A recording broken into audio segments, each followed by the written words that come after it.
Alrighty, so we will have our next patient come in. Hello, my name is Lee and I am the one that you'll be seeing at the ASMR clinic today. How are you? Good.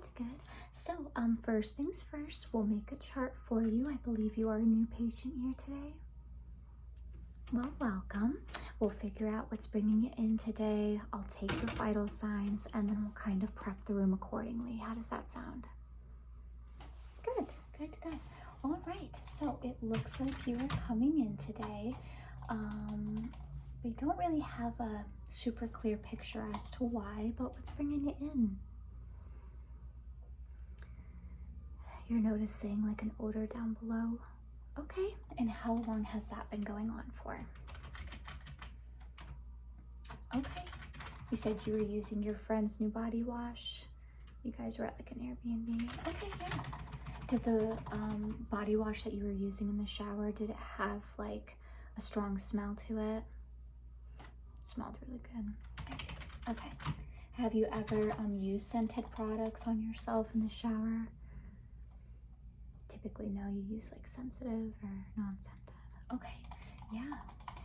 And are you noticing a discharge? That's what brought you in, really? Okay, it's like a white yellow, you said? Okay, yeah. Okay. Any burning when you pee or peeing too much? No. Okay, sure. All right, and are you currently single, relationship? Single? Okay, and are you or have you ever been sexually active? You have not? Okay. Do you know when you were younger, did you ever get the Gardasil or HPV vaccine? You did? Excellent. Yeah, it could definitely be overwhelming coming to a clinic like this if you've not been sexually active. But don't worry, you know, we have various ways we can collect certain testing that you're looking for, and me and you will go over that together for sure. Let's see. Do you use tampons, pads when you're on your menstrual cycle? Both. Okay. Any difficulties with tampon insertions or anything? No. Okay. All right. So, as far as your chart goes, are there any medical conditions that you currently have that I should be aware of? Okay. And to confirm then, you're not taking any medications at this current time? All right. Have you ever had a surgery before or have gone under anesthesia? You've had a colonoscopy? Okay. Sorry. And what year was that, do you know? Okay. And do you drink at all? Smoke, whether it's hookah, like forms of tobacco, cigarette smoking, vape? No. Have you ever at all?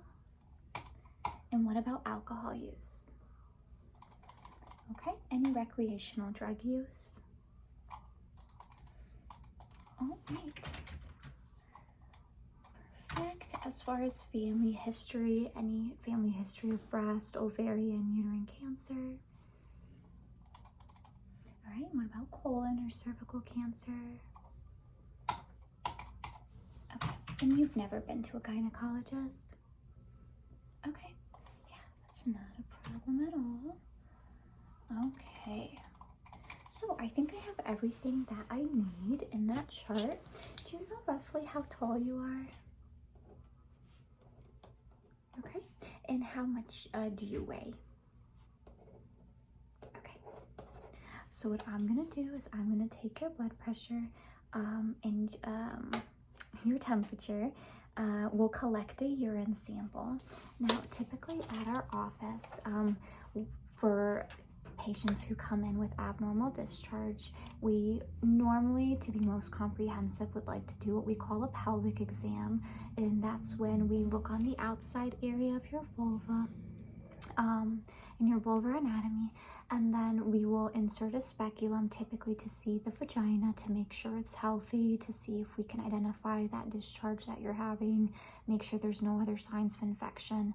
And we even do an internal exam with our glove called a manual exam, where we look to see if you have any cervical tenderness or pelvic pain. Of course, though, with every patient that comes in, they're comfortable with different aspects of this test. Some patients who have never been sexually active or had any forms of penetrative intercourse, they will typically not, they will decline the internal pelvic with the speculum. I have some patients that say, well, you can look on the outside, but not on the inside. I have some that say, rather you not look at me at all down there. So ultimately, at the end of the day, me and you have to figure out what you're most comfortable with, and we can kind of figure out how we can obtain the most appropriate testing. We do have vaginal swabs where we screen for things like BV and yeast, which are very common even in non-sexually active individuals, as well as STI screening for those who've had intercourse, or like a new sexual partner. So in your situation, a lot of the symptoms you describe sound very typical of having a pH imbalance or bacterial vaginosis. And the way we can confirm that is, like I said, through a vaginal swab. I've offered patients to self-swab if that's something you feel like you'd be interested in, if you maybe didn't want me doing it, or I'm able to maybe just put the swab in without using the speculum. Although, of course, you would understand, the examination is limited in that way, and that I'm not actually looking. But I would have much rather we do a less limited exam or something that you feel like your body is comfortable with now, versus, pushing you through something that you're not 1,000% sure, confident on, and then it be a very traumatizing experience where you may not even want to come back, So it's totally up to you. You're in control of the exam and how you want to proceed with that. You're okay with external exam, and you're okay if I do the swab, but you just don't want a speculum necessarily. You want to take a look at it first. Yeah, and like I said, don't feel pressured. It is your first time here, so we can always kind of, we can pick and choose depending on like order of importance and that sort of thing. Okay. Yeah, absolutely. So with that being said, let me take your vitals here. But it's great that you came in, honestly, just to get established too, you know what I mean? So that if anything else ever comes up related to your breasts or pelvic pain or period issues, you always have someone you can go to now. So that's super nice. Yes, for sure.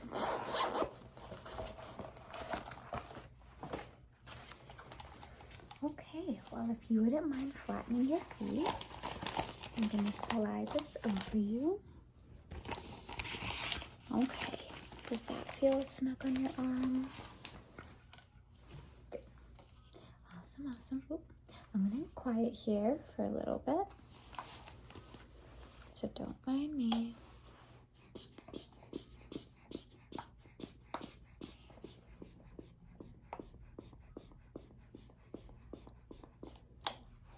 I honestly kind of expect your blood pressure to be a little high today. Okay, it's honestly not too bad. It's at 126/86. Let me get that extra air out before we take this off here. Okay. If you wouldn't mind just sliding your arm out. There you go. Let me put this, whoop. Okay.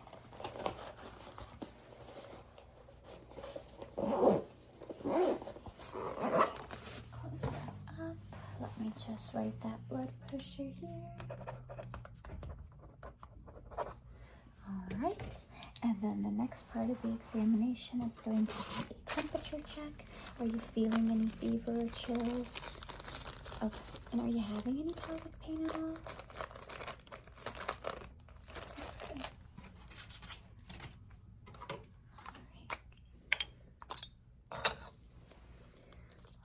Alright, and this is just going to go underneath your tongue. We're just going to keep it there for a little bit.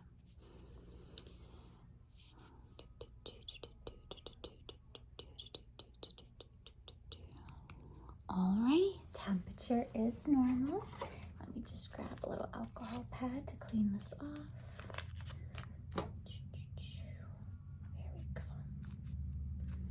All right, excellent. I'm just gonna put this back in here. All right, so everything looks good for baseline vitals.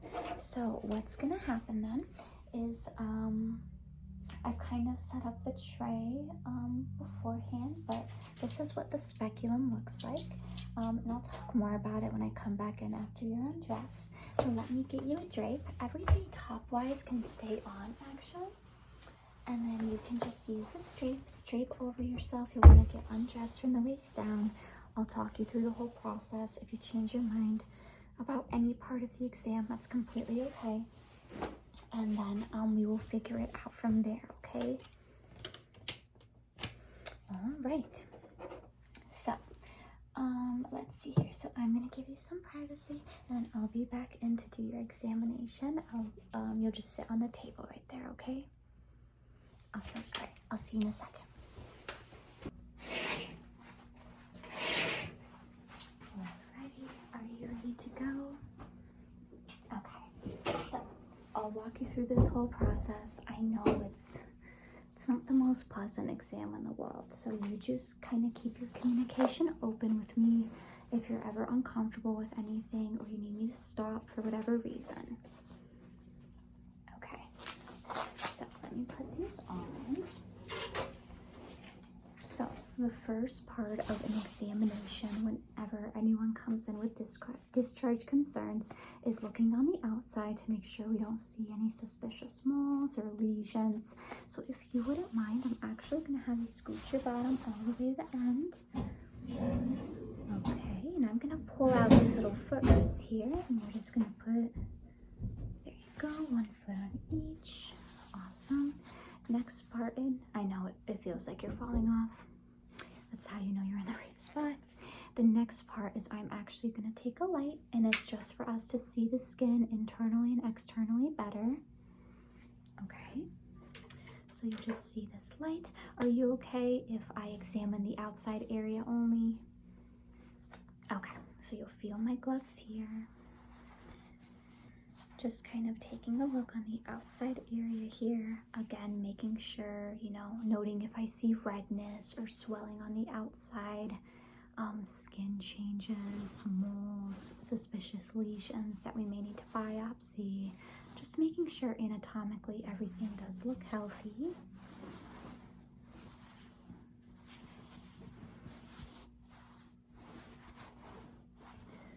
One thing to know, at ASMR OB/GYN clinics, these steps are typically a lot longer than your standard practice, okay? Just like for people to be aware in case this is how they're learning, you know what happens at an OB/GYN. Process usually goes a lot faster. External exam is normal. I'm not noting any abnormalities. Now, the second part of the examination is typically the internal exam. Now, kind of like what I was saying earlier, we could use a small speculum, which is what this device is called. This is what we insert into the vagina to see inside of it and to see the discharge, to see if there's any polyps or anything like that, or anatomical abnormalities. If you do not want this, normally we would use this and then swab, but we would have a much clearer picture as to what's going on versus not seeing the vagina at all or seeing what's happening. But we can always insert a swab, whether you are the one to insert it, because that's what you're more comfortable with, or if you want me to just insert it, we'll swab you for about 10-15 seconds. So are you okay with speculum, or do you just want swab? Just the swab. And do you prefer to self-swab, or would you rather I just swab? Yeah, no problem at all. So what we're gonna do then is we are not gonna use the speculum. You are going to feel swab only, okay? And this is just gonna get inserted vaginally. We're gonna swirl it around for about 10-15 seconds, and then I'll take it out and we'll send it to the lab to screen for BV and different subsets of yeast. Perfect, okay. So you're just gonna feel internal pressure vaginally here. And then we're just gonna collect the sample. You let me know if you're ever too uncomfortable though.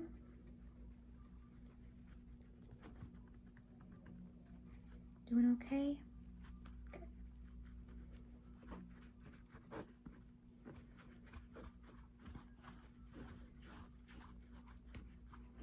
All right, so we have collected a good sample and we will send that off to the lab for you.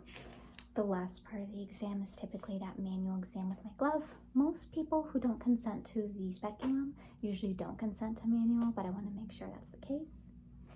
Okay, and I'm just going to press on you on the outside if that's okay. Are you having any pain here? Okay. Pain there? Okay. All right, then it looks like your examination is all complete today. Yes. Now, kind of like what I was saying earlier, based off of the symptoms you are coming in with, it definitely sounds like a pH imbalance, which can be very common, especially if using like scented body washes or detergents and things like that. Basically, our vaginas are this environment of all types of bacteria and even yeast, but whenever something disrupts that environment, that may cause an overgrowth or less of a certain bacteria that puts it out of equilibrium, if you will, it can create a pH imbalance. Now, oftentimes with BV and yeast, our vaginas are actually able to correct themselves, but sometimes the imbalance is so far separated, if you will, that you need antibiotics or you need therapy to help manage it. Based off your symptoms, I can treat you today if you'd like while we await the swab results, or we can just wait for the swab results. You prefer treatment today? Absolutely. So let me grab you some pills. We can actually give you your first dose today. I will warn you, Flagyl tablets taste pretty disgusting, so I apologize. But yeah, you take it twice a day for 7 days, and then that should clear up the odor and clear up that discharge that you've been having. The remaining part at the pharmacy will be available at the pharmacy. You'll just pick it up. But do you have any questions at all? All right. Oh, and you cannot have alcohol during this week of treatment, okay? Awesome. All right. Well, I will give you some privacy to get dressed, and the girls will see you at checkout to give you some patient education on BV, and then the script will get sent to your pharmacy within the next hour. Awesome. It was not a problem at all. I'll give you some privacy to get dressed. You have a good day.